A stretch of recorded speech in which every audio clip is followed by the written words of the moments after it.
I wandered lonely as a cloud by William Wordsworth. ये poem basically daffodils के नाम से जानी जाती है, लेकिन इसका असल टाइटल आप लोगों के सामने है, I wandered lonely as a cloud. पहली लाइन भी उसी से शुरू होती है, I wandered lonely as a cloud. मैं एक बादल की तरह तन्हा फिरता रहा। वांडर बेमकसद फिरते रहना। वो चेयर उठा के मैं इसके आगे रखूँ, ये आवाज़ ना दरवाजे की। बेमकसद फिरते रहना, aimlessly, to walk about here and there aimlessly, बगैर मकसद के चहलकदमियाँ करना। कौन सा बादल? वो बादल क्या करता है? That floats on high over vales and hills. ये जो वेल्स का लफ्ज़ है असल में ये वैली की शॉर्ट फॉर्म है। वेल्स इसकी शॉर्ट फॉर्म है। Vales is the short form of valleys. Valleys वादियाँ। बादल जो कि वादियों के ऊपर, ओवर, ये देखें एलिजन का इस्तेमाल किया गया, OVER आना था, इसे लिखा OER। जैसे लिखें डू नॉट आना था, हम इसको कर दें DONT। हमने यहाँ पे ये ड्रॉप कर दिया, इसे यहाँ पे V को ड्रॉप कर दिया। हमने लिखना हो आई हैव, तो इसको हम लिख दें VE। H और A को ड्रॉप कर दिया, तो ये कहलाती है elision. That floats on high over vales and hills. वो बादल जो कि ऊपर पहाड़ों पर और वादियों के ऊपर सफ़र करता है। मैं ऐसी एक बादल की तरह तन्हा सफ़र में था।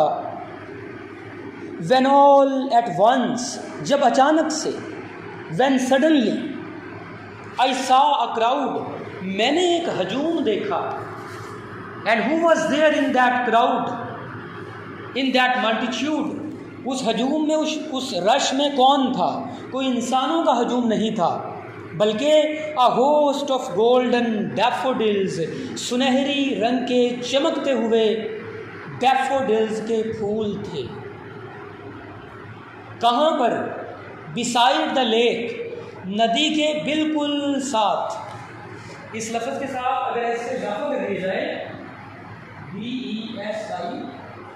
BES, इसका मतलब होता है के अलावा, BESIDE, इसका मतलब होता है के साथ, बिल्कुल साथ।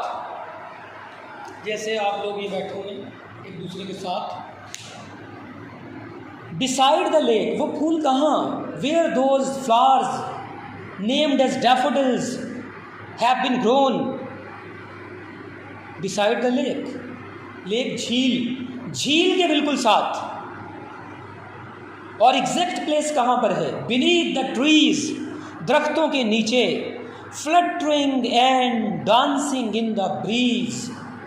ये फ्लटरिंग का लफ्ज़ एक दफ़ा इस्तेमाल हुआ है जब से आप इंग्लिश पढ़ रहे हैं, और ये फर्स्ट ईयर में इस्तेमाल हुआ, और ये उसमें आया dark they were and golden eyed. वो जो तीसरा चैप्टर था जिसमें कौम मरीख पे पहुंच जाती है, उसमें ये लफ्ज़ आया था। The man felt his hair fluttered.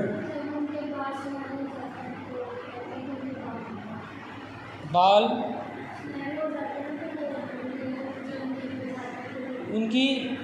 उनकी रंगत जो है वो काली हो जाती है और उनकी आंखें सुनहरी हो जाती हैं, बाल नहीं होते।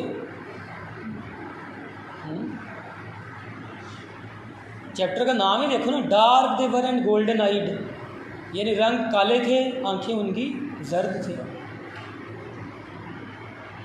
Beside the lake beneath the trees, दरख्तों के नीचे उगे हुए, झील के बिल्कुल साथ। Fluttering and dancing in the breeze, fluttering होता है कांपना या हवा के साथ लहराना। Fluttering and dancing in the breeze, ऐसा लग रहा था कि जैसे ये फूल They are quite happy in the vicinity of nature. Nature in the form of air or breeze.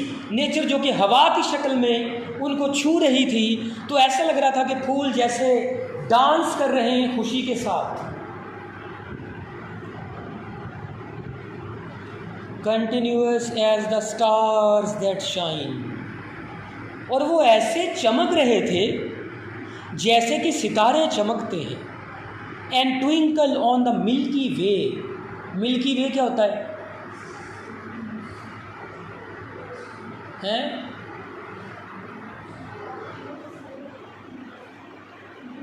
हाँ जी, मुझे भी बता दें, एक दूसरे को बताते रहते हैं.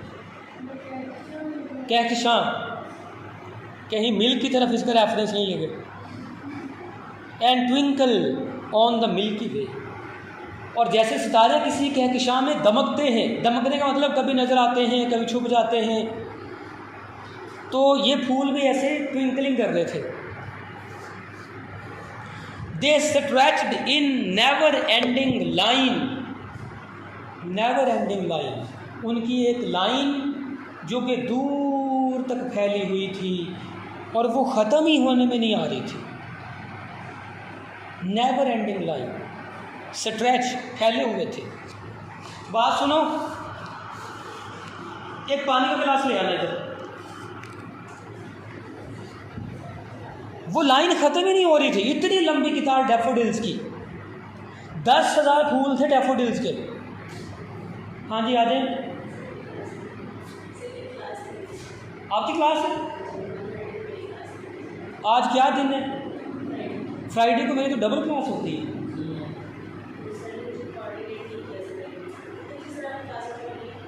ये तो होनी है 250 के.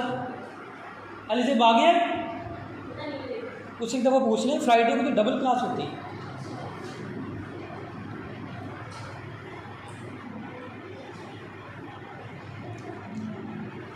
कितने फूल? 10,000. देखिए, उनको गिनना ही मुश्किल है. इतना ये फारिग किस्म का शायर है, गिन के फिर नज़म लिखी. खैर गिना तो नहीं होगा, वैसे ही अंदाज़ा लगाया. इतने भी नहीं गिन सकता ये. They stretched in never ending line. इतनी दूर तक फैले हुए कि वो लाइन ख़त्म ही नहीं हो रही. कहाँ पर? Along the margin of a bay. Margin क्या होता है? ये आपके पेपर पे नहीं लगे हुए मार्जिन, हाशिया, इसको कहते हैं मार्जिन. बे इसे कहते हैं, बे कहते हैं नहर को. वैसे तो ये खलीज को कहते हैं. खलीज की डेफिनेशन ही और है ज्योग्राफी में. खलीज बंगाल, खलीज फारस, वो और है. तो कहाँ पर? ये उसके किनारे पर उगी हुई. ये सारे डैफोडिल हुए हैं नहर के किनारे पर. आजो आजो जनाब. 10,000 सा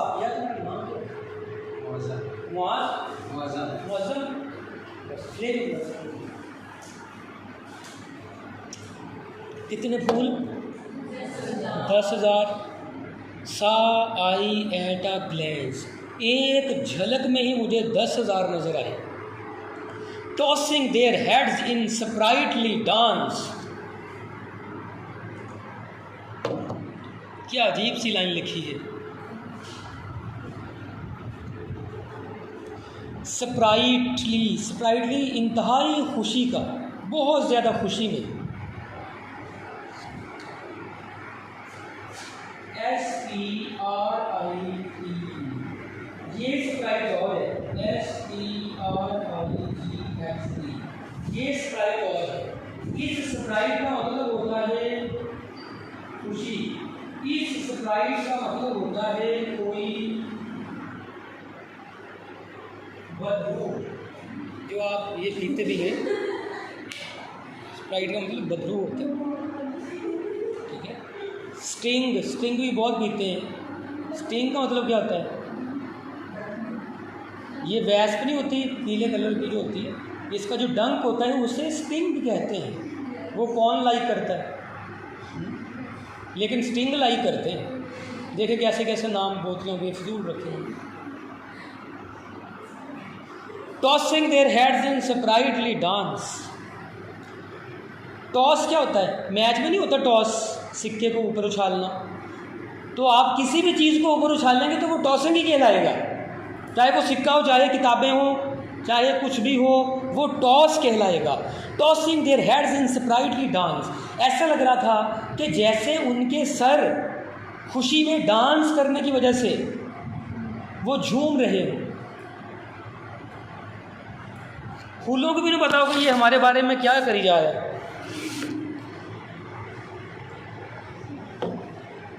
ना सिर्फ फूल डांस कर रहे थे, बल्कि अगली लाइन में देखें, the waves beside them danced. उनके साथ लहरें भी डांस कर रहे थे। But they out did the sparkling waves in Glee. लेकिन अगर दोनों का कंपैरिजन किया जाए कि ज़्यादा डांस कौन कर रहा था, लहरें या फूल, तो फूल ही ज़्यादा कर रहे थे। क्योंकि बट दे आउट डिड का मतलब होता है पीछे छोड़ जाना। उन्होंने पीछे छोड़ दिया किसको? द स्पार्कलिंग वेव्स को, इन ग्ली, खुशी मनाने में। लहरें इतना ज़्यादा डांस नहीं कर रही थी जितना कि फूल कर रहे थे।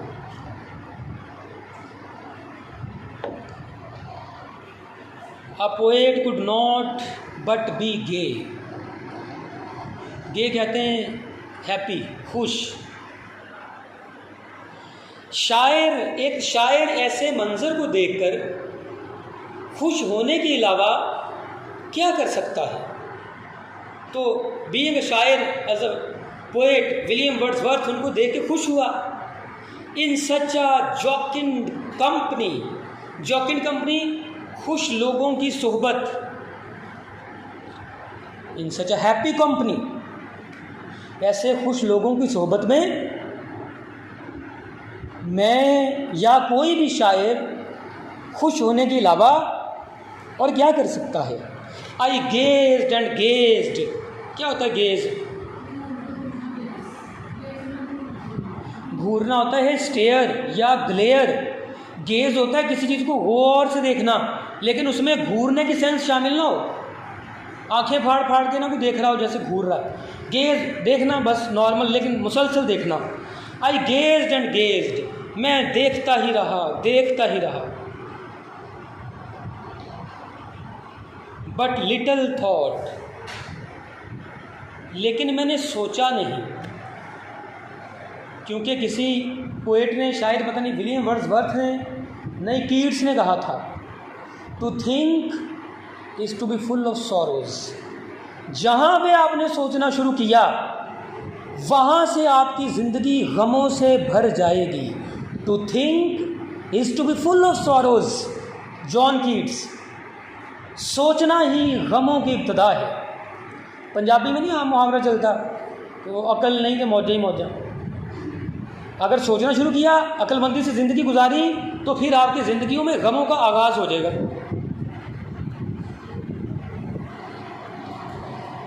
What wealth the show to me had brought. ये शो, जैसे अमूमी तौर पे शो होते हैं, ये जो शो मेरे सामने चल रहा था, इस शो ने, इस नज़ारे ने मेरे अंदर कितनी दौलत भर दी। किस चीज़ की दौलत? The wealth of new beautiful ideas about nature. ख्यालात की दौलत नेचर के बारे में। लेकिन जी वो मंजर ख़त्म हो गया। बाद में क्या हुआ? For oft when on my couch I lie. उन फूलों को देखते हुए मुझे कई हफ्ते गुजर गए, महीने गुजर गए, लेकिन अब भी, ऑफ्ट का मतलब होता है ऑफन, अक्सर, OFT शॉर्ट फॉर्म में लिखा हुआ है, फॉर ऑफ्ट, क्योंकि अक्सर, when on my couch I lie. क्या होता है काउच? लंबा सोफ़ा, 3 सीटर्स, उस पर अमूमी तौर पे बंदे लेटते हैं। और विलियम वर्ड्सवर्थ भी लेटा हुआ, ये उसने लिखा है when on my couch I lie. सारे इंसानों की आते हैं एक जैसी हैं। When on my couch I lie. जब भी मैं कभी अपने घर में उस लंबे सोफ़े पर आराम से लेटता हूँ, इन वैकेंट और इन पेंसिव मूड, इन वैकेंट जब मुझे कोई काम नहीं होता, मैं आराम से वहाँ पे लेटता हूँ, या कभी कभी उदास होकर लेटता हूँ। पेंसिव कहते हैं उदास को, dejected, downcast, sad, heavy heart. जब भी मैं कभी बेमकसद या उदास होकर उस सोफ़े पर लेटता हूँ तो क्या होता है, दे फ्लैश अपॉन दैट इनवर्ड आई, वो फूल मैं अपनी अंदर की आँख से देख सकता हूँ। अंदर की आँख कौन सी है? याददाश्त, ठीक है, इमेजिनेशन की आँख,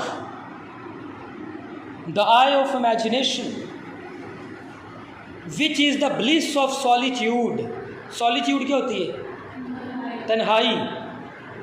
अंदर की आँख तभी ज़्यादा बेहतर काम करती है जब आपको तन्हाई की ब्लिस, तन्हाई की खुशी मिलेगी। आप तन्हा होंगे तो फिर ही आपकी अंदर की आँख ज़्यादा काम करेगी। जितने आप तन्हा होंगे उतने ही इमेजिनेटिव होंगे, उतनी चीज़ों के बारे में इधर उधर सोचते जाएंगे।